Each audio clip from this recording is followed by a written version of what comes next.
Marvel Snap's most anticipated new card in forever is Arishem, a card that shuffles 12 random cards into your deck but lets you start the game with +1 energy.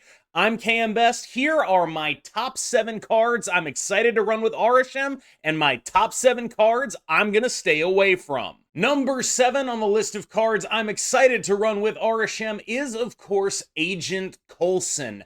I don't think Agent Coulson is going to be a big, exciting piece of what Arishem is going to do, but I think he'll be an important glue guy for this team. A role player that enables you to fill out your curve with generally plausible cards. Being able to actually curve out in an Arishem deck seems like it'll be a little bit harder than you really expect it to be. When you have random cards put in your deck, you have no real control over what's actually going to be in your hand. You could get some random 5-drops and 6-drops and all of that.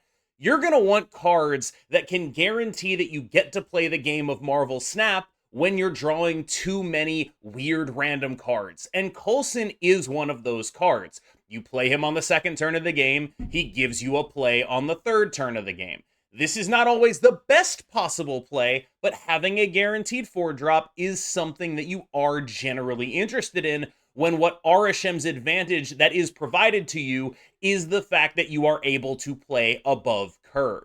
You're not going to be able to play above curve if you don't have the cards to play above curve. So I think Agent Coulson is going to be sort of a glue guy staple in Arishem decks. I expect to see a lot of Agent Coulson, and I expect him to be just like a generically very good card in this archetype for that reason. Number 7 on the cards I don't like in Arishem is Nick Fury. Now, I realize that Nick Fury and Agent Coulson are superficially very similar cards. These are cards that when you look at them, you're like, okay, KM, why do you like one of these and not the other? Well, Nick Fury generates, I think, a few too many cards for me to actually like him. I realize that sounds weird, but when you're playing an Arishem deck, what you're looking to do is something unfair, and you want to do that as early as possible. Coulson is fine because he happens early. Playing a 3-4 into a 4-drop, just enabling the unfair things that you do, that's what this deck I think will want to do. Nick Fury, on the other hand, okay, comes down on turn 3, sure, 4-6 on 3, I'm generally happy with that. Getting 6 power out that early is a little bit above rate, for sure. However, you're not getting any of the benefit of him until you get to your turn 5, where you have 6 energy in order to play one of those cards, unless you're running Quinjet, and spoiler alert, we'll get to that later. Now, Nick Fury also puts 3 cards in your hand. That is a lot of cards. One of the major issues I have when I think about running Nick Fury in an Arishem deck is that I want to draw my cards because I built my deck to be as broken as possible. When I think about how Arishem decks are built, you get to run effectively 11 broken cards. You run as many cards that are as broken as possible when you play them a turn early. That's what the deck is about. This is preventing you from drawing those cards some of the time, and it's not good enough, it's not broken enough to make up for that. That is the ethos behind why I'm not a Nick Fury fan, but I am an Agent Coulson fan. I think Agent Coulson is good enough to be a glue guy. I think Nick Fury will be explosive and splashy, but more often than not will make you run into scenarios where he's just not doing enough, or he's preventing you from drawing a card you really want to play. One of the major things that I think is important about Arishem is that, to me, the major power turn for this deck is going to be either turn 2 or turn 4.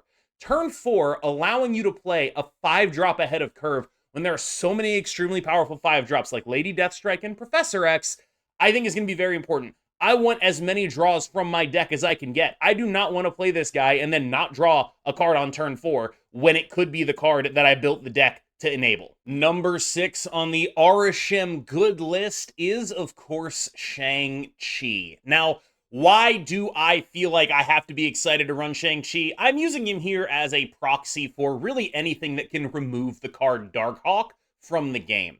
Arishem, by virtue of being a deck with 24 cards in it, is not going to be a good deck into Darkhawk. While I do understand that it is very unlikely for you to draw your Shang-Chi compared to your opponent drawing the Darkhawk, I think that situation is so unwinnable, like so incredibly, impossibly unwinnable, that you are going to need to have an answer in the deck regardless. It is not really a thing you're going to have a choice about. They are going to be twice as likely to Darkhawk you as you are going to be to Shang-Chi them, but that can be exploited. This is a card that will enable you to swing otherwise unwinnable games into winnable ones. The process of swinging an unwinnable game into a winnable one is usually something that results in high cube value for you, because your opponent is very often going to snap when they have the ability to do the Darkhawk stuff. For this reason, I think in order for Arishem decks to exist, in order for them to actually seriously compete, you're going to need answers to stuff like Darkhawk. I don't know if or how good this deck is going to be. What I do know is there will be people trying to beat it on day one, and those people will be running Darkhawk, and you will want answers to that situation, because that card is going to be somewhere in the range of 30 power if you're not doing something to get rid of the cards in your deck, and Blob, I'm not sure is good enough to do that. One thing I don't necessarily want people to be doing is playing Super Skrull to try to get their own Darkhawk. I can imagine that there is a situation where both players are running Darkhawk in their Arishem decks, but I think that that is an unlikely situation to persist, and what we'll likely arrive at is, if you're trying to beat Arishem, you're just going to play Darkhawk in a Darkhawk deck so you draw it more often. For that reason, as the Arishem deck, Super Skrull is going to copy a Darkhawk and then be smaller than the Darkhawk that it is copying, because you have more cards in deck than your opponent does. For this reason, Super Skrull is number 6 on the list of cards that I don't really want to play with Arishem. I don't think that this is solving the same problems that something like a Shang-Chi, an Enchantress, or a Rogue might be solving. And for the record, I do consider that Shang-Chi slot a little bit interchangeable. Just make sure you're not interchanging it with Super Skrull. Number 5 on the list of cards I am excited to run with Arishem is, of course, Wave. Wave, if I was doing this list in order of just like the cards I'm most excited to run, I think she would be number 1, as is I'm doing it just as a sort of, these are the cards I'm excited to run, these are the cards I'm not excited to run, more of an intellectual exercise than a strict ranking. I think this is the card that, if anything does, will make Arishem good. Wave into a 6-drop on turn 2, turn 3 is your strongest possible opening. It is your snap condition. It is everything you want to be doing in a deck like this. 5 power turn 2, 12 power turn 3.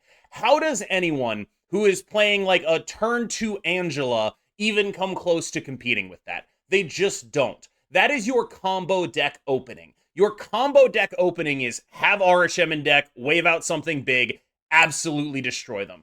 How are they supposed to deal with that? I genuinely do not know. One thing I think about a lot is just how powerful this card is when it is asymmetrical. And we've had metagames where asymmetrical wave was a dominant thing, but that was a different kind of asymmetrical wave. Of course, back in those days, Wave was a 3/3 that applied her effect to both players and did not let you have that minimum. Wave set everything to 4, which meant that you could only play 1 card the next turn. That version of asymmetric Wave was gamed with cards that discounted their costs, like Death and like She-Hulk, and used as a sort of Sandman-esque card, except you got to play multiple cards and they didn't.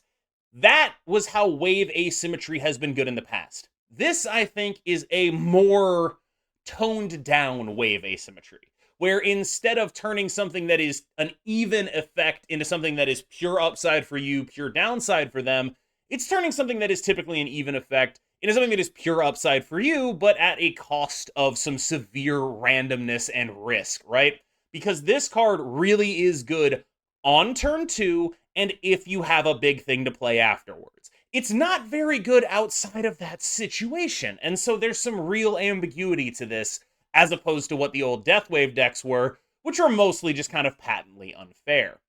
This card is, I think, if anything, the reason to play an Arishem deck. Wave into Magneto.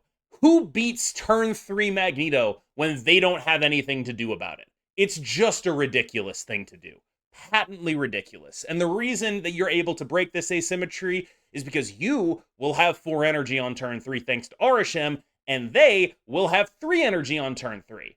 One interesting note, though, is that if you are playing the world's largest amount of Arishem mirrors, as is very possible early in the metagame, maybe we're not a wave deck, or at least we don't want to play it in the mirror, because then we play the wave and they get the benefit too. The whole asymmetry is based on Arishem versus non-Arishem, and in an Arishem versus Arishem matchup, it's actually symmetrical again. Number 5 on the list of cards I don't want to run with Arishem is Fastos. Now, I've seen a lot of people suggesting that Fastos should be a good fit with Arishem, and for the life of me, I can't really figure out why. Yeah, you get to play him one turn earlier. I mean, sure, that's cool. You get one more turn of the Fastos effect. I don't think that make or breaks him in any real way, and I think you run this risk of you run too many mediocre cards, then suddenly it's turn 5 or 6, you draw the Fastos, and you're like, oh, that's useless. The way I think about building Arishem decks is you need to build them to be broken. You need a broken thing happening in order to make the RNG downside worth it. So rather than building to mitigate the downside and saying, okay, if I play Fastos and then draw a Cyclops, the Cyclops is a 3/6. I've mitigated the downside successfully. Rather than building for that, because if you are doing that, I think there's better ways of doing it, but you're probably not going to get a lot of places just playing things that are slightly above rate. You need to be drastically above rate or doing unfair things in order to compete with what's happening right now, because cool 3/6 Cyclops, your opponent is playing Mysterio into Mockingbird. Okay, nice 3/6. Here's a 2/9, right?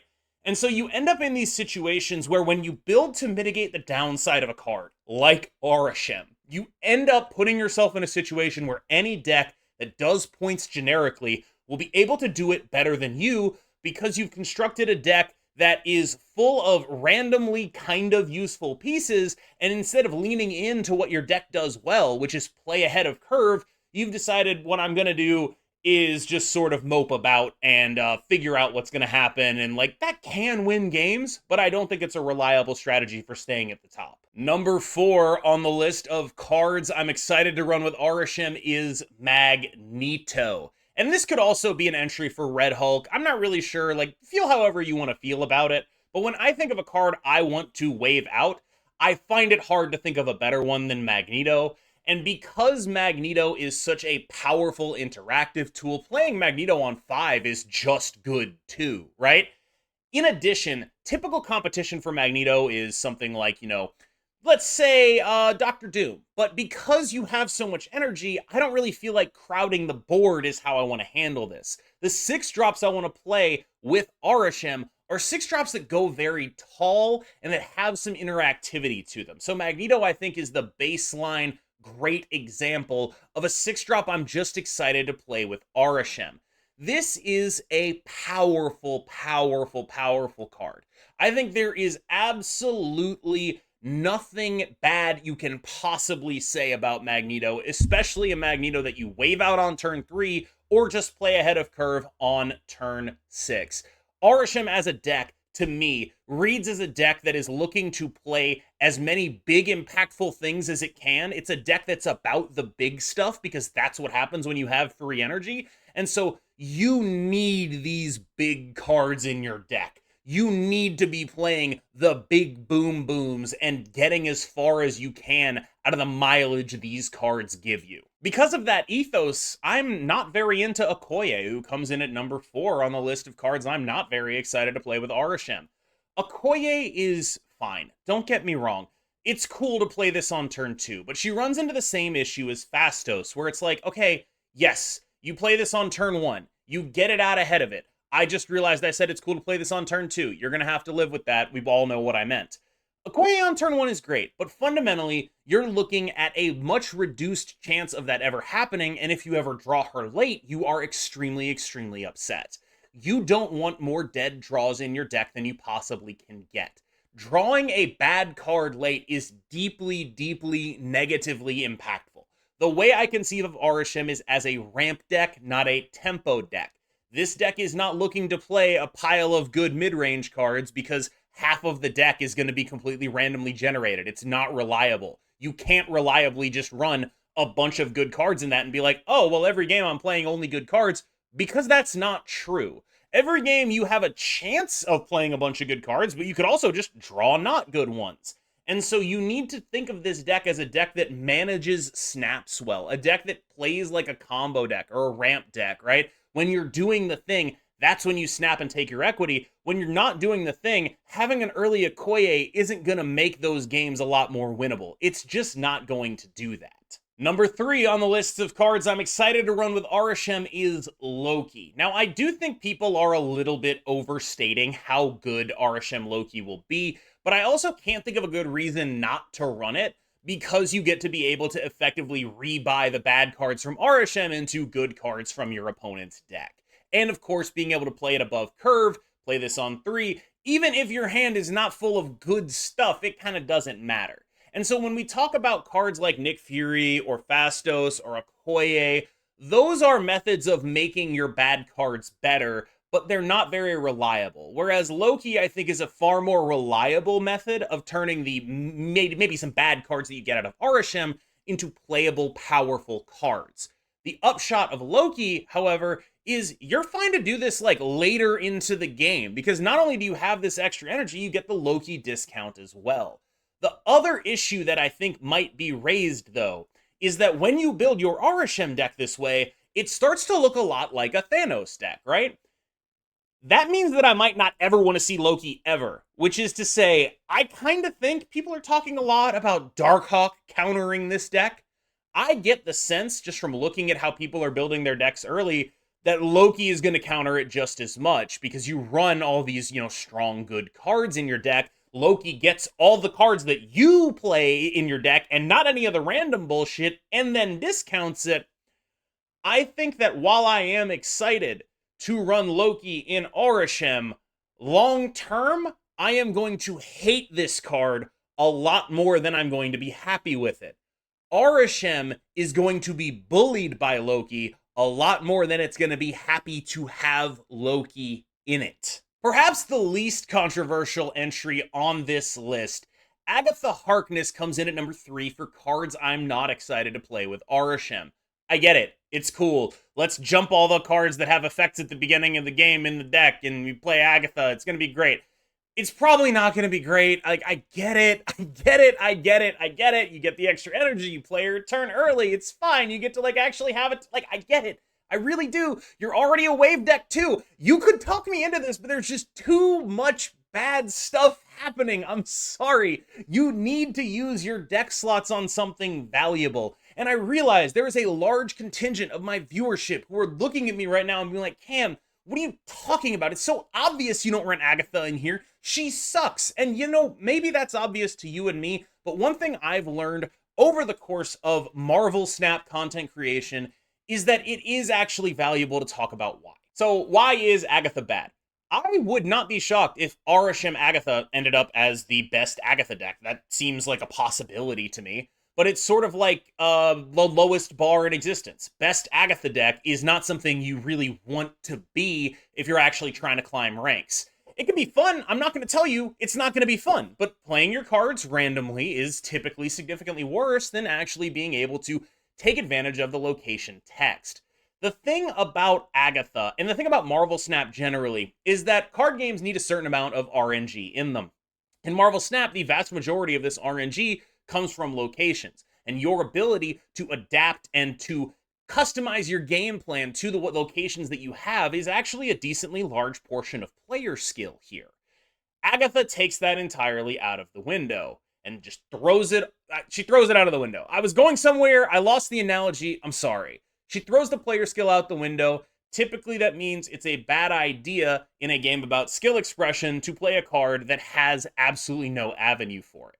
Number 2 on the list of cards I'm excited to run with Arishem is Blob. Now, Blob is exactly the sort of big guy you want to ramp out very early into the game with a wave, but more importantly, helps to mitigate your fundamental weakness to the card Darkhawk by getting rid of some number of cards in the deck. I don't really expect him to get rid of too many cards in the deck. I expect him to get, somewhere in the range of 5, if I had to guess, would be what I would be expecting. Maybe 3 to 5, something in that range. That's not enough to make Darkhawk beatable, but it is enough to be a meaningful swing some of the time, right? If this card eats 5, 6, 7 cards, you're really in business. Not particularly likely, but it also fits with what the rest of the deck wants to do, which is play obscenely large, giant monsters as early as you possibly can. Blob is an obscenely large, giant monster, and you will definitely have the fodder in the deck for him to pop off. I do think it's a little bit overstated how good this card is going to be against Darkhawk. Probably not good enough, but he's also what the deck wants to do anyway. Being a big giant idiot is kind of the thing you want out of your 6-drops. He is excellent at doing that. He will always be 15 or more, and that is just a great place to start for a deck that can play this on turn 5. Number 2 on the do not play with Arishem list is Thanos. I realize there is some appeal here, but fundamentally, these two cards make each other too inconsistent. Thanos is about drawing the stones. Arishem makes you less likely to do that. It is possible I'm totally misreading this, right? And that what's actually happening is we're adding 6 cards that we do want to draw to our Arishem deck, and thus shifting the balance of power in favor of the Arishem. And maybe having that extra energy lets us weave in those stones a lot more. But when I think of Thanos, I think of a deck that can very easily clunk.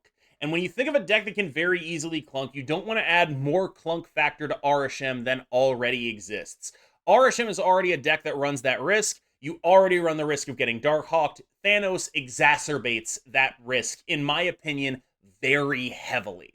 They do have some significant overlap. Like, these decks sort of look like they want to be built the same way. There's big guys at the top end that are really what you're trying to win with, right? Like, there's some overlap here, I'm not gonna lie. But I don't think there's enough overlap for them to actually exist in the same deck. The number 1 card I'm excited to run with Arishem is me cheating just a little bit. Because yes, Lady Deathstrike is the card on the page here, and yes, I am very excited to run Lady Deathstrike with Arishem, but I'm also going to use this as a chance to talk about 5-drops generally, and that's really what I'm getting at here.